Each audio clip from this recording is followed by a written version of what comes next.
حضرت سلیمان علیہ السلام نا دعا کرنے کے لیے باہر نکلے، بارش نہیں ہو رہی تھی، تو آپ باہر نکلے تو ایک چیونٹی نے اپنے پر پھیلائے ہوئے، تو آپ چونکہ جانوروں کی بولیاں جانتے تھے تو چیونٹی بھی دعا مانگ رہی تھی کہ اللہ مہربانی فرما، بارش عطا فرما، قحط پڑ گیا۔ تو حضرت سلیمان بھی سارے لشکر کو لے کے باہر نکلے دعا کرنے کے لیے، تو رب کریم نے فرمایا سلیمان آپ واپس چلے جائیں، بارش ہو جائے گی، پر دعا نہ مانگیں، آپ جائیں۔ تو حضرت سلیمان نے عرض کی مالک دعا تو مانگ لینے دے، بارش کا تو نے فیصلہ کر لیا، تو دعا تو عبادت ہے۔ تو رب کریم نے فرمایا نہیں آپ جائیں، اللہ دعا تو مطلق ہر وقت تو حکم دیتا ہے، پر آج کیا حکمت ہے؟ فرمایا وہ چیونٹی کے پھیلے ہوئے بازو دیکھے ہیں نا،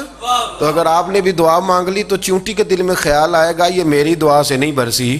یہ تو سلیمان علیہ السلام پیغمبر کی دعا سے برسی ہے، تو آج میرا ارادہ ہے، قدرت ہے کہ بارش ملے گی، پر چیونٹی کے کہنے کی برکت سے ملے گی۔ تو ہم بھی تو مالک کے عاجز بندے ہیں نا، ہم بھی تو عاجز بندے ہیں۔ تو جو سمجھتا ہے نا کہ شاید میں سب سے کمزور ہوں، اور جو میری طرح سمجھتا ہے میں سب سے چھوٹا ہوں، سب سے گناہگار، وہ بھی کہے کہ نہیں رب تو میرا بھی ہے نا، رب تو میرا بھی ہے نا، تو وہ ایک کونے میں لگے اور وہ کہے کہ نہیں اللہ کو میں نہیں منانا ہے، اور وہ میری مانے گا، اللہ کو منائیں اور اس کی بارگاہ میں عرض کریں کہ اللہ تو رحم فرما، اللہ تو رحمت فرما، اللہ آسانی فرما، اللہ اپنے حبیب کے صدقے رحم فرما۔